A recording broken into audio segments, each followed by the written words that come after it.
आसिफ शेख रशीद साहब को आवाज दे रहा हूँ, आवाज दूं? आप लोग तैयार हैं? पहले आप लोग जो इधर उधर खड़े आप लोग बैठ जाए। मेरा आखिरी मिसरा होगा, चौथा मिसरा, और आखिर तक बैठा हुआ शख्स उसके हाथ ऊपर उठेंगे और हमारे लीडर का इस्तेकबाल होगा। अगर लड़ना जरूरी है तो जंग हर बार होगी, अगर लड़ना जरूरी है तो जंग हर बार होगी। मक्कारों के लिए म्यान में हमारी तलवार होगी। हमारे जिगर का लहू चीख कर कह रहा है, अब फिरका परस्तों के खिलाफ अब यलगार होगी। पुरजोर तालियों में इस्तेकबाल करें हमारे लीडर आसिफ शेख रशीद साहब का।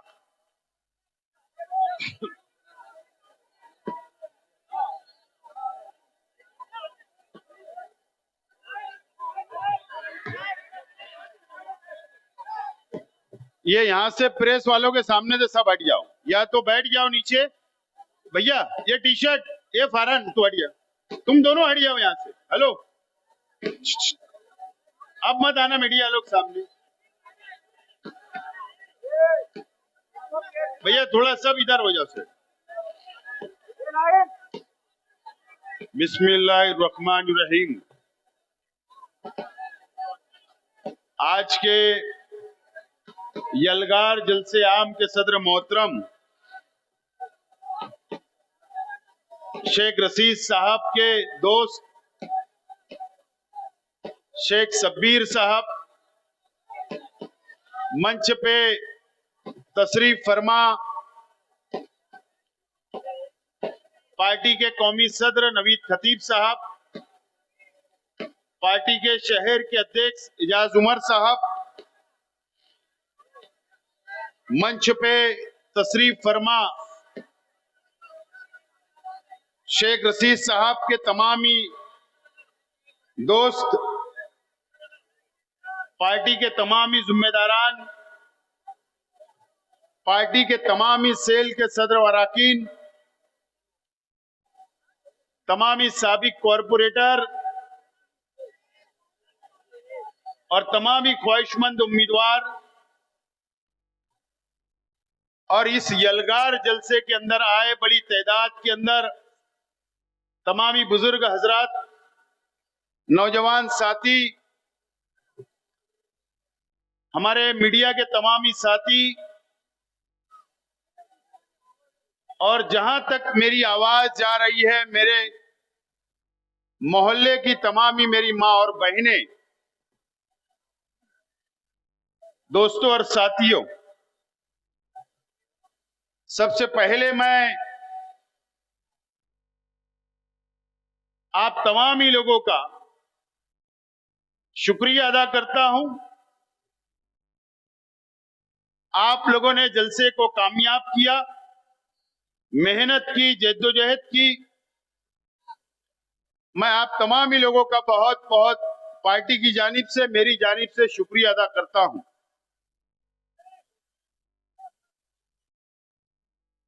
अभी आप लोगों के सामने पार्टी का सॉन्ग, पार्टी का तराना आप लोगों के सामने लॉन्च किया गया, और मुझे उम्मीद है कि आप लोगों को पसंद आया होगा। और मैं तमामी कार्यकर्ताओं से, तमामी पार्टी के जिम्मेदारान से मैं अपील करता हूं कि ये सॉन्ग घर के एक एक बच्चे तक, एक एक माँ बहनों तक और एक एक बुजुर्गों तक, नौजवान साथियों तक पहुंचाने की आप कोशिश करें। हैदर साहब साहब जो मशहूर सिंगर है, राजस्थान से ताल्लुक है उनका, उन्होंने बहुत मेहनत की और ये सॉन्ग को तैयार किया। और आज इस मौके पर नईम मिर्जा, एहसान शेख, राहिल, जमील सेठ, अनीस अजहर साहब, शारिक,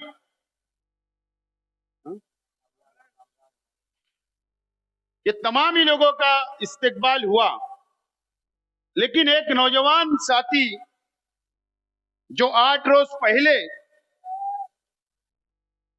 इस दुनिया से रुखसत हुआ, कामरान शेख की भी इस सॉन्ग बनाने के अंदर बहुत मेहनत रही। कामरान का इंतकाल हुआ। मैं अल्लाह ताला से दुआ करता हूं, अल्लाह ताला जन्नतुल फिरदौस में आला से आला मुकाम अता करे। दोस्तों और साथियों, ये जलसे का नाम हमने दिया था यलगार।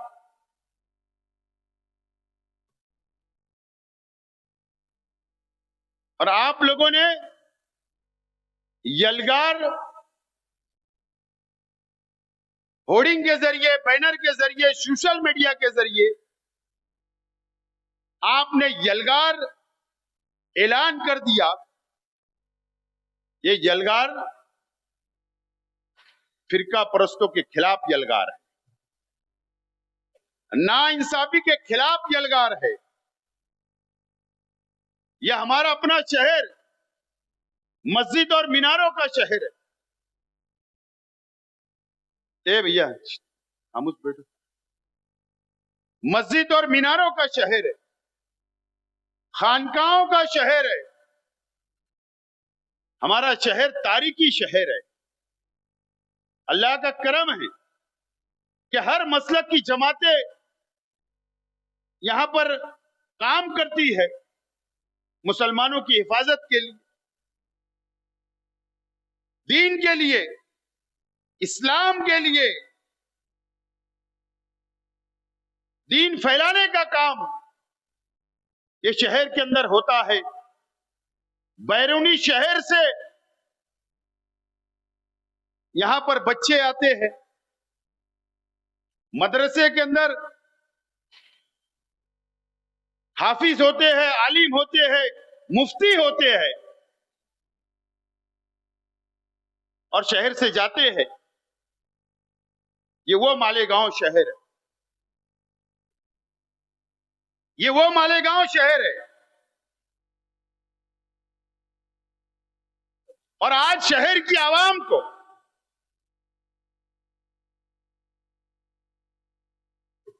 वक्त आ गया है कि सोचना है, समझना है और फैसला करना है। वक्त आ गया है। हम इस जमहूरी मुल्क में रहते हैं, हमको वोट का अधिकार है। कौन सी पार्टी को, कौन से कैंडिडेट को, कौन से उम्मीदवार को वोट देना है, हमें भी संविधान ने, डॉक्टर बाबा साहेब अम्बेडकर के संविधान ने हमें भी हक दिया है। हमने फिरका परस्तों के खिलाफ, फिरका परस्त पार्टी के खिलाफ, बीजेपी के खिलाफ हम लोगों ने पार्लियामेंट के अंदर वोट दिया। कांग्रेस पार्टी के कैंडिडेट को वोट दिया, उम्मीदवार को वोट दिया। उस वक्त ना मैं और ना हमारे साथी कांग्रेस में नहीं थे, लेकिन हमारी विचारधारा, हमारी सोच फिरका परस्तों के खिलाफ है, बीजेपी के खिलाफ है। इसके लिए कांग्रेस पार्टी के उम्मीदवार को हमने वोट दिया, कामयाब किया। इलेक्शन खत्म हुआ, पार्लियामेंट की उम्मीदवार चुनकर चली गई। उसके बाद आज तक ये शहर के ऊपर क्या हो रहा है, कितना जुल्म हो रहा है, कितनी नाइंसाफी हो रही है,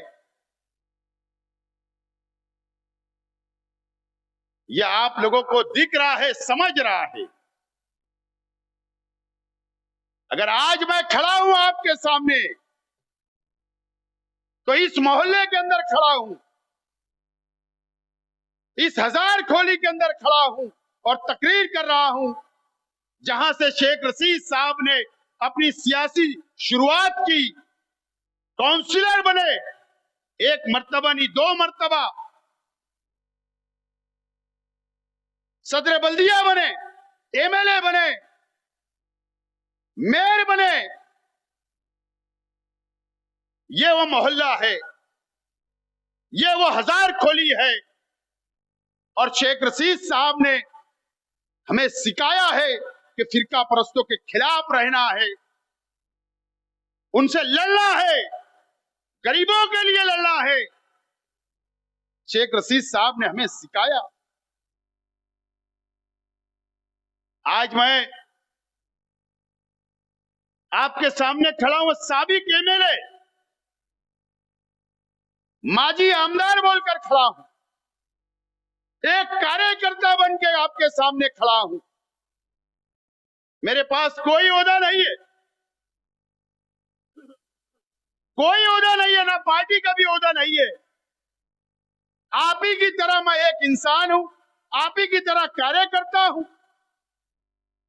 लेकिन ओहदा है वो आप लोगों की ताकत का ओहदा है। ये शहर की मां बहनों की ताकत है, वो ओहदा मेरे पास है। नौजवानों की ताकत है, यह ओहदा मेरे पास है। असेंबली का इलेक्शन हम लोग 162 वोट से इलेक्शन हम लोग हार गए, 162 वोट से इलेक्शन हारे। मुझे पता है कि आप लोगों की आंखों में आंसू थे। मुझे पता है कि मासूम मासूम बच्चों के आंखों में आंसू थे। मुझे पता है कि आप लोगों ने कई दिन तक खाना नहीं खाया, मां बहनों ने खाना नहीं खाया, बच्चों ने नहीं खाया। आपकी आंखों के अंदर आंसू थे। अगर मेरी जगह कोई और होता तो शायद सियासत छोड़ देता, घर बैठ जाता। लेकिन नहीं, अगर आपने इतनी मोहब्बत की, 1,10,000 वोट अगर मुझको आपने दिया, मुझे हिम्मत दी, मुझे ताकत दी, हौसला दिया, आपकी ताकत के भरोसे मैं दूसरे दिन आपके बीच में आया, गुरुवार वार्ड में आया, रौनकाबाद में आया, शहीद अब्दुल हमीद रोड पर आया, आयशा नगर के अंदर आया।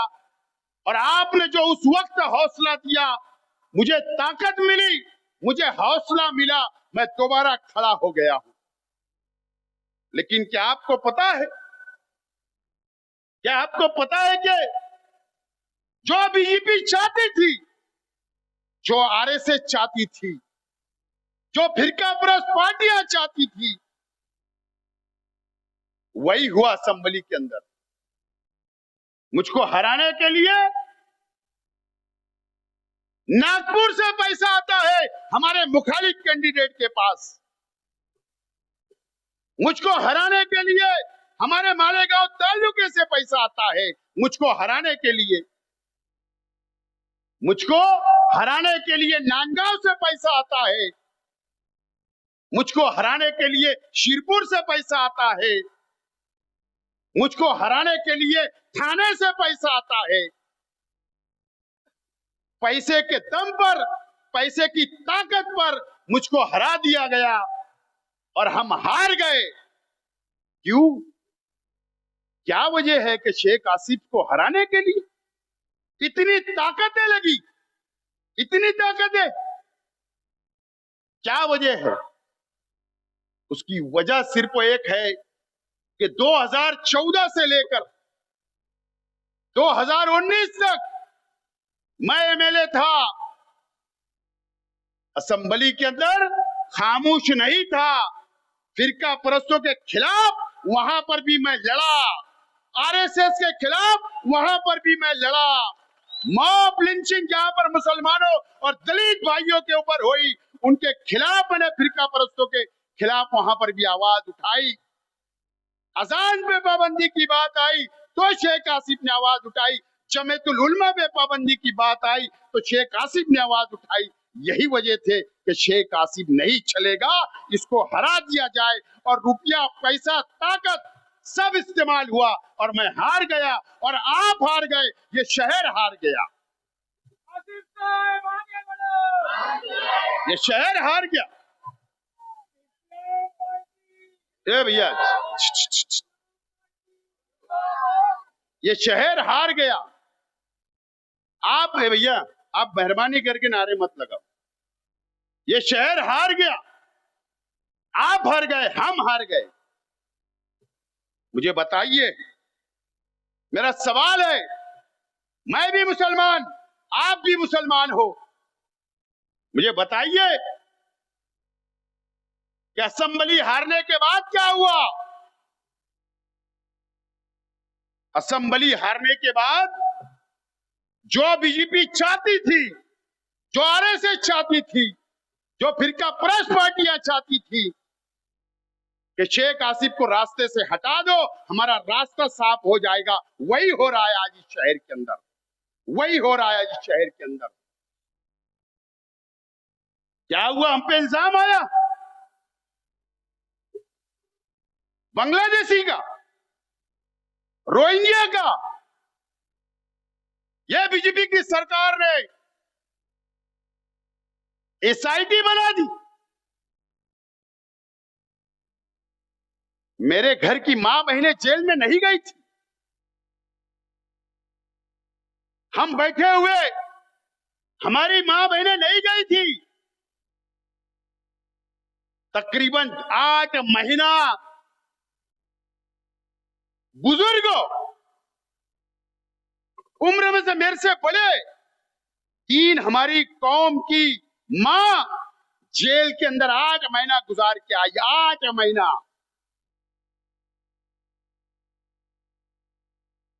नौजवान जेलों में है। क्या इल्जाम है? रोहिंग्या, बांग्लादेशी, ये इल्जाम के हुए। आपको पता है 811 लोग इस शहर के 811 लोगों के ऊपर एफआईआर हुआ, केस बना, केस। जो कोर्ट के अंदर हमारी मां बहनें बुरखे के ऊपर नकाब में वहां पर बैठी रही, हम उनके बाजू में बैठे रहे, वकला की टीम थी, एसआईटी के पुलिस ऑफिसर थे। हम लोगों ने नोटिस के ऊपर, जब चार्जशीट वहां पर दाखिल हो रही थी कोर्ट के अंदर, 811 लोगों ने बॉन्ड के ऊपर वहां पर उनको रिलीज किया गया, जमानत मिली। कल उनको जमानत देना पड़ी। चार्जशीट के अंदर उनका नाम है,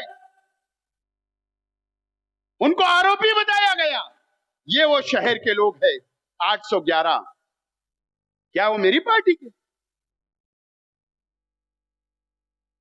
पार्टी नहीं देखी गई, सिर्फ वो देखा गया ये कि मुसलमान थे, मुसलमान थे, ये देखकर जेल में डाला गया। इसीलिए शेख आसिफ नहीं चाहिए था। क्या हुआ?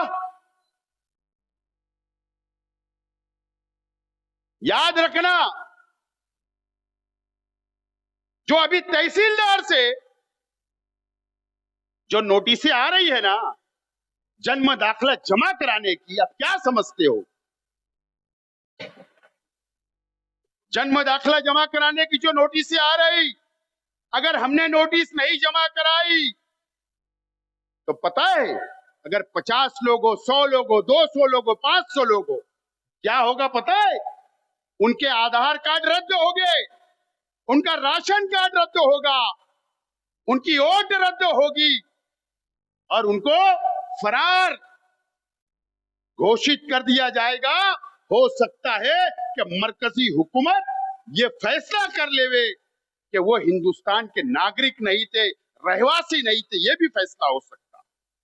फिर क्या होगा? उनको पकड़ के जेल में डाला जाएगा। ये इल्जाम हमारे ऊपर है। इसलिए शेख आसिफ नहीं चाहिए था। मुझे बताइए कि इस शहर के अंदर कितने हमले हो रहे, कितने हमले हो रहे। किले के ऊपर कभी आपने सुना दीपावली बनाना चाहिए, दीप रोशन करना चाहिए, खुशी मनाना ही चाहिए, उसके अंदर किसका इनकार है। लेकिन पहली मर्तबा यह हुआ कि मालेगांव के किले के ऊपर लाइटिंग से सजाया गया। क्या वजह थी, क्यों खुशी मनाई गई, पता है आपको? 400 मकानात, किला झोपड़पट्टी के 400 मकानात को उजाड़ने के लिए बुलडोजर लग गया था। वो हम लोग थे जो कोर्ट में जाकर हमने स्टे लिया, तो आज तक टिकी हुई है। आज नहीं कल कोर्ट का फैसला आएगा। यह हमला हो रहा है, इसलिए शेख आसिफ नहीं चाहिए था। मॉब लिंचिंग के नाम पर कितने कुरैशियों को मारा गया, बताइए, कितने कुरैशियों को मारा गया। आवाज उठी, इसलिए शेख आसिफ नहीं चाहिए था। मुझे बताइए, आज ये बातें मुझे बोलनी नहीं थी, लेकिन बोल रहा हूं। एक मयूर शाह नामी एक शख्स है नदिया के उस पार, वो किस पार्टी से ताल्लुक रखता, किस फिरका परस्त संगठन से ताल्लुक रखता, मुझे कोई लेना देना नहीं, लेकिन उसके फेसबुक पर कुरान शरीफ की बेहुरमती करता है, कुरान शरीफ की। कोई बोलने वाला नहीं, कोई नहीं बोल रहा है। हमारे हुजूर की शान में वो शख्स ने गुस्ताखी किया, कोई बोलने वाला नहीं है।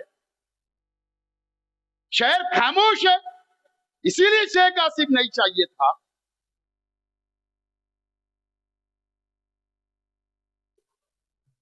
अब कैसा तुमको नुमाइंदा चाहिए, कैसे लोगों के हाथ में इख्तिदार चाहिए, मुझे बताइए। अरे हमारे शहर की आवाम शहीद हो गई। 2006 का भी कब्रिस्तान का बम ब्लास्ट होता है, हम ही शहीद होते हैं, हम ही जख्मी होते हैं, हमारा ही खून बहता है। 2008 में भी भिक्कू चौक बम ब्लास्ट के अंदर हमारा ही खून बहा, हम ही शहीद हुए, हम ही जख्मी हुए।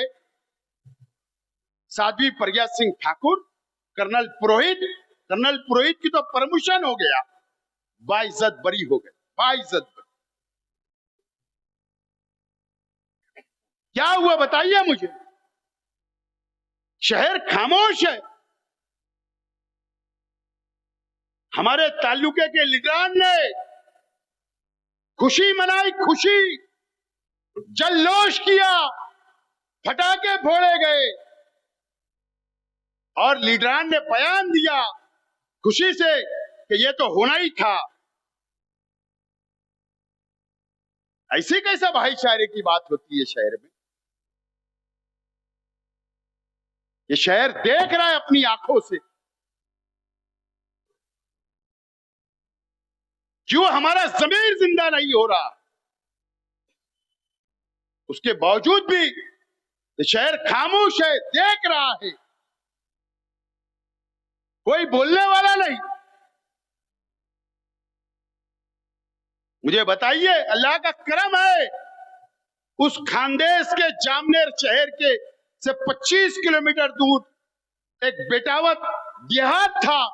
वहां पर एक सलमान नाम के एक नौजवानों को 8 लोगों ने कत्ल कर दिया। 4 घंटे तक उसको मारते रहे, वैन में बैठाकर घुमाया गया, उसके घर के पास लाकर फेंक दिया गया। मुझे बताइए कौन गया था वहां खानदेश के लीडरान को छोड़कर। अल्लाह का करम है, शेख आसिफ ने जाकर वहां पर गया, बैठा, बयान दिया। उसके बाद भी आज हम खामोश हैं। बात ये समझ में नहीं आती। अभी पिछले महीने की बात, अहमदनगर के एक एमएलए ने, राष्ट्रवादी के एमएलए ने, संग्राम जगताप नाम है, दीपोली के डैम, वो ऐलान करता है खुला कि मुसलमानों से खरीदी मत करो। खामोश है सब, अपनी आंखों से देख रहे हैं। नीतीश राणे ने कल कहा, कल, कि महाकुंभ के अंदर जो नासिक में होगा वहां मुसलमानों से कोई खरीदी मत करो, उनकी दुकानें मत लगने दो। कौन नुमाइंदगी करेगा ये मुझे बताओ, कौन उनके खिलाफ बोलेगा ये मुझको बताओ, कौन बोलेगा? आज सब खामोश है, कोई आवाज नहीं उठाई जा रही है। एक जीआर में बताना चाहता हूं, शालेय शिक्षण विभाग का है, आयुक्त तो शालेय शिक्षण एजुकेशन डिपार्टमेंट का है, जो पूना से निकला। यह जीआर है। मैं बताना चाहता हूं नौजवानों, शहर के मुसलमानों, सुनो बात। 31 अक्टूबर से 7 नवंबर तक, यानी आज तक, ये जीआर में लिखा है कि प्राइमरी स्कूल, हाई स्कूलों के अंदर वंदे मातरम पढ़ा जाना जरूरी है, लाजमी है। ये जीआर निकलता है। मुझे बताओ,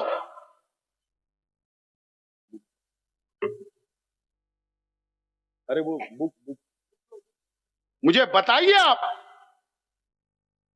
इस हिंदुस्तान के अंदर ये जीआर कहां से निकला? मंत्रालय से। कौन आवाज उठाएगा? कारपोरेटर उठाएगा, वर्कर उठाएंगे, साबिक एमएलए उठाएगा, कौन आवाज उठाएगा? एमएलए की जिम्मेदारी है कि महाराष्ट्र हुकूमत के फैसले के खिलाफ आवाज उठना चाहिए था। आज तक आवाज नहीं उठी।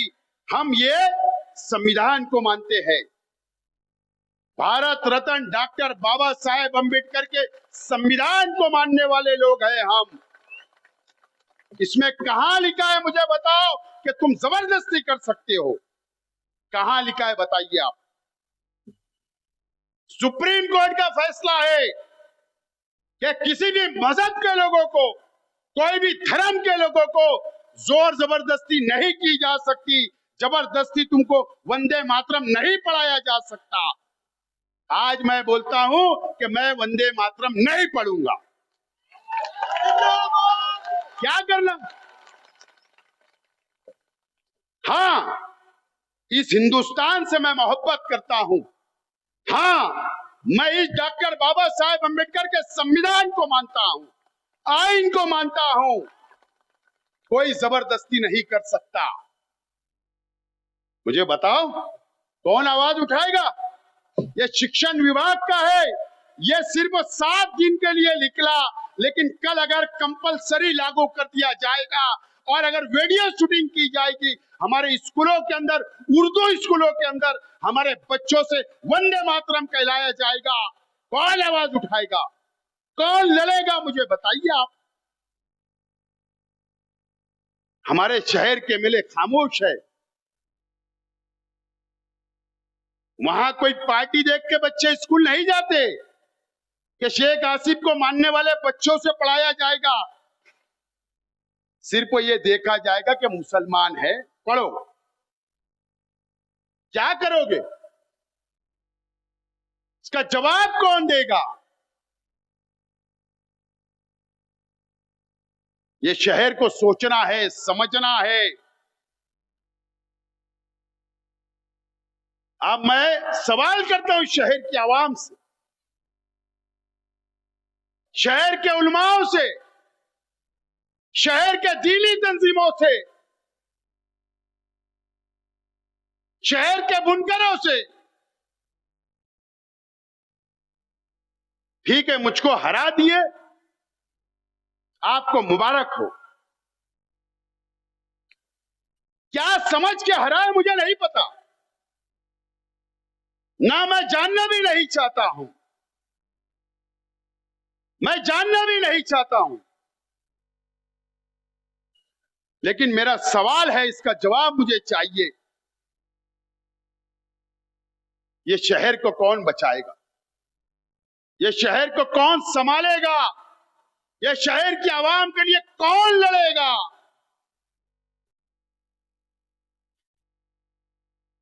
कॉरपोरेशन का जो इलेक्शन आ रहा है, इसको मामूली इलेक्शन मत समझना। बिरादरीवाद पर वोट मत देना,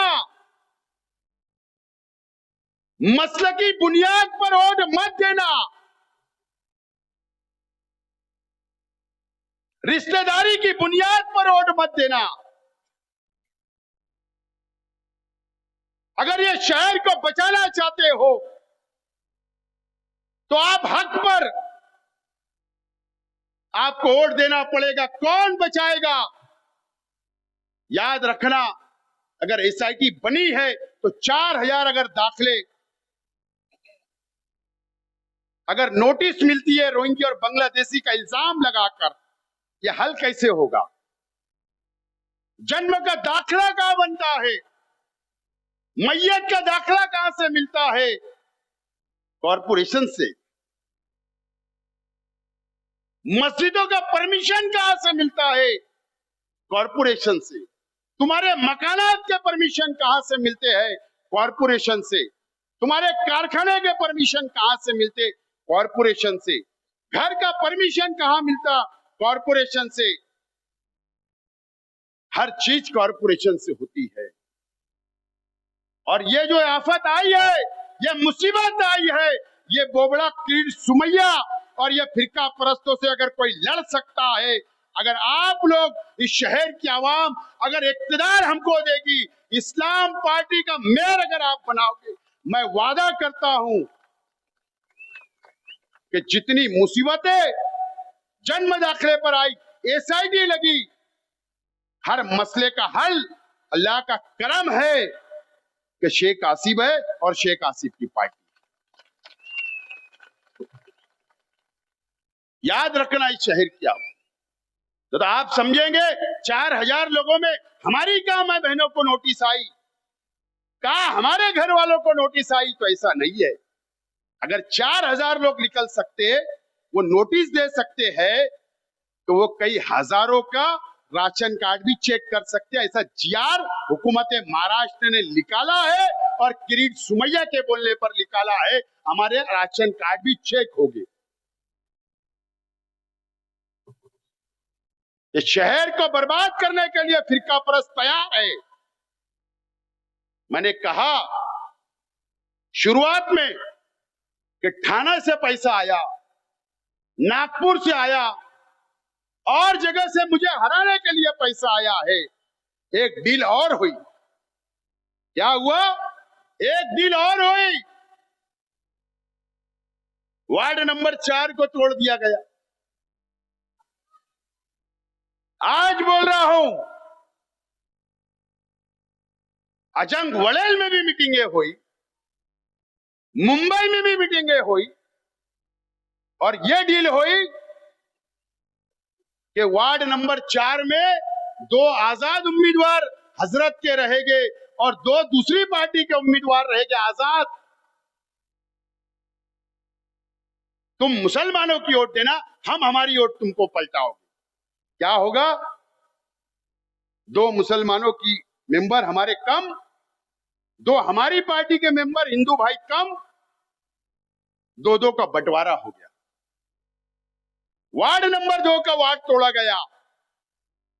वहां पर भी इस तरीके की प्लानिंग हुई और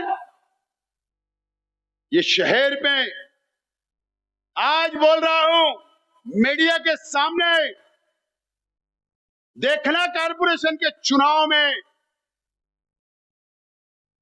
और नहीं तो बताना हमारे मुखालिफ लोगों ने कि नहीं हमने सिंबल पे 4 उम्मीदवार दिए, बताना कि 2 वार्ड नंबर 2 में हमने सिंबल के 4 उम्मीदवार दिए।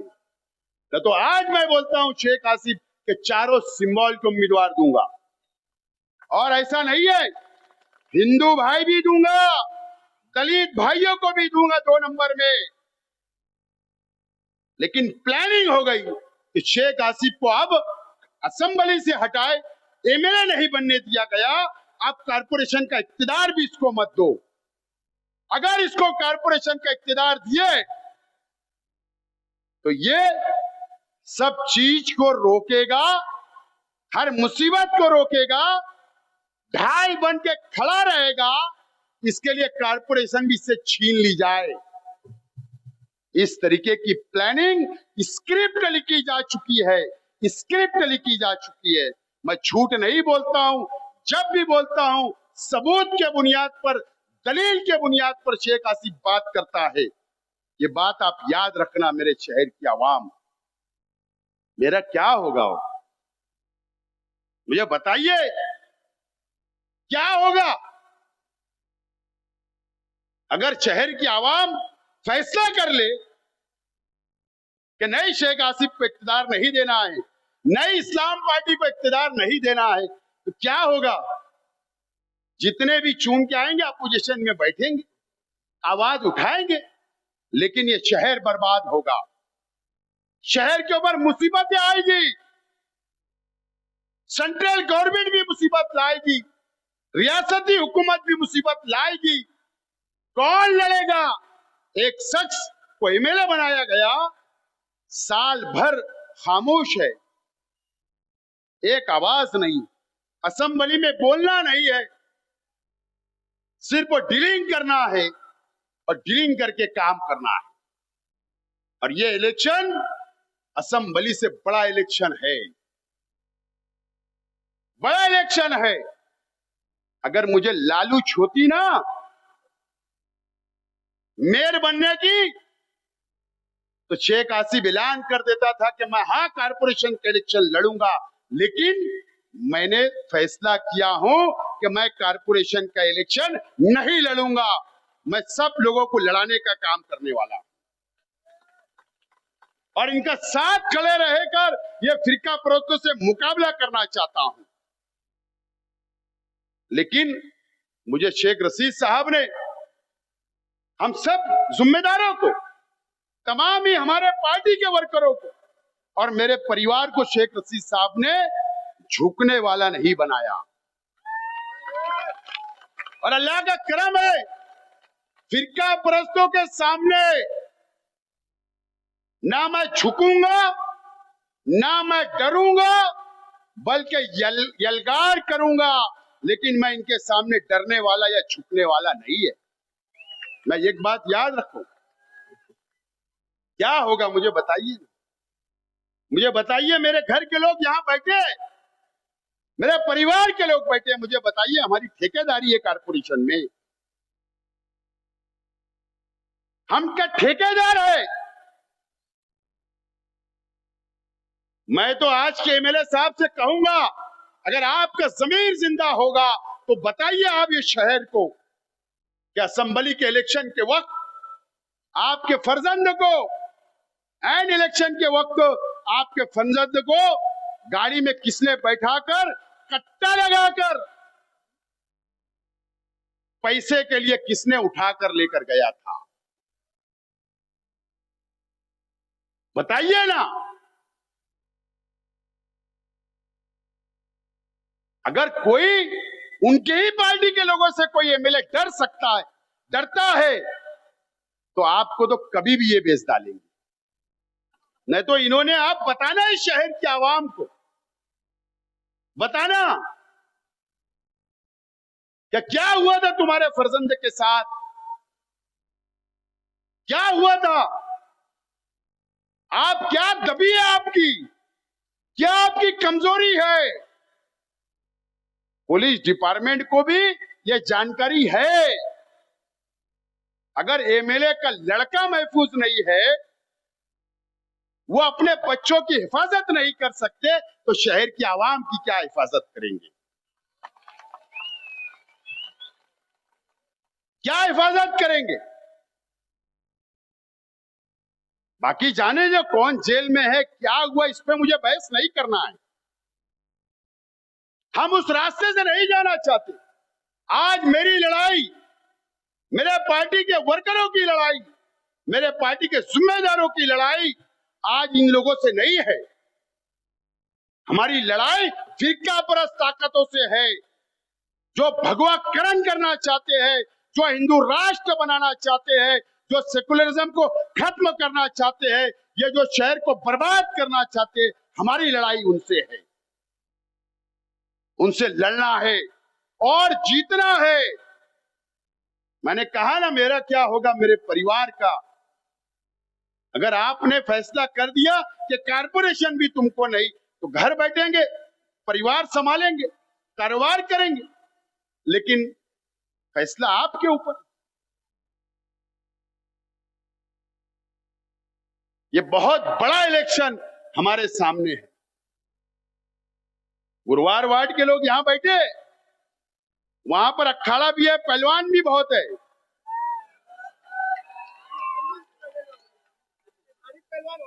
और सब खम ठोकते ऐसा, ये भी वो भी, और धोबी पिछाड़ भी मार देते हैं।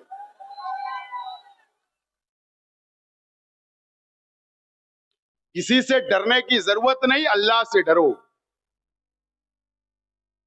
अल्लाह से डरो। इंसानों से नहीं डरना है। बहुत कमजोर लोग हैं, बहुत बुज़दिल लोग हैं, और ये भी नहीं चाहते कि शेख आसिफ की पार्टी का इक्तिदार आ जाए, क्योंकि दुकान बंद हो जाएगी। और मैं हिंदू भाइयों के खिलाफ नहीं हूं, दलित भाइयों के खिलाफ नहीं हूं। ये पार्टी सेकुलर पार्टी है, सेकुलर विचारधारा की पार्टी है।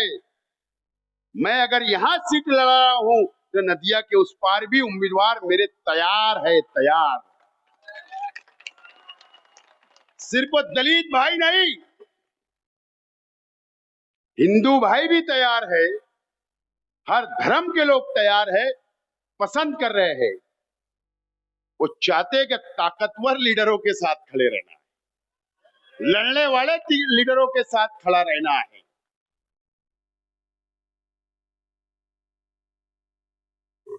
आज ये शहर के नौजवानों को तय करना है।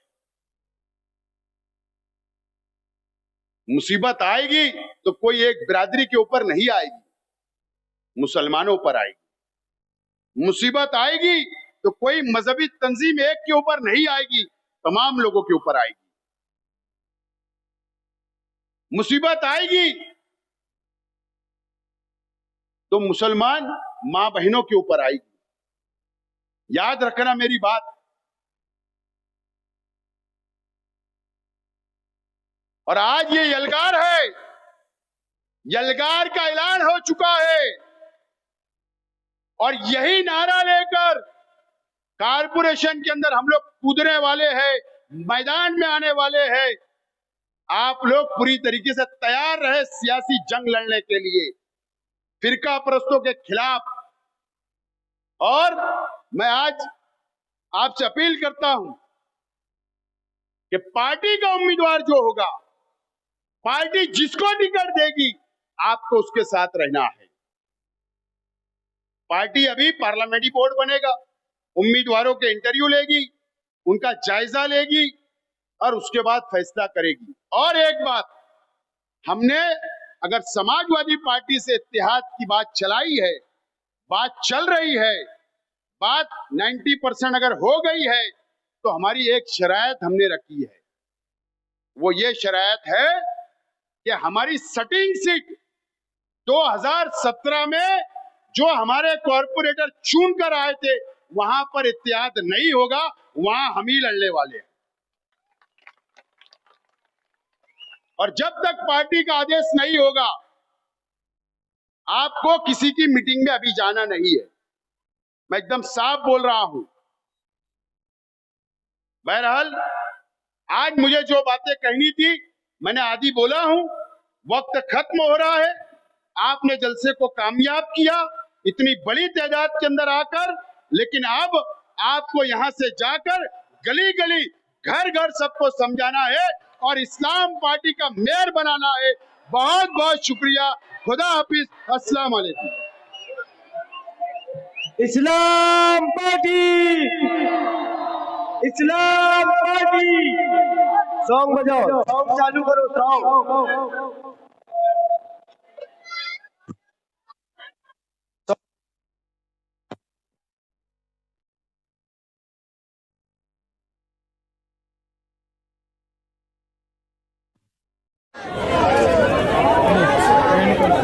एंड कर दे।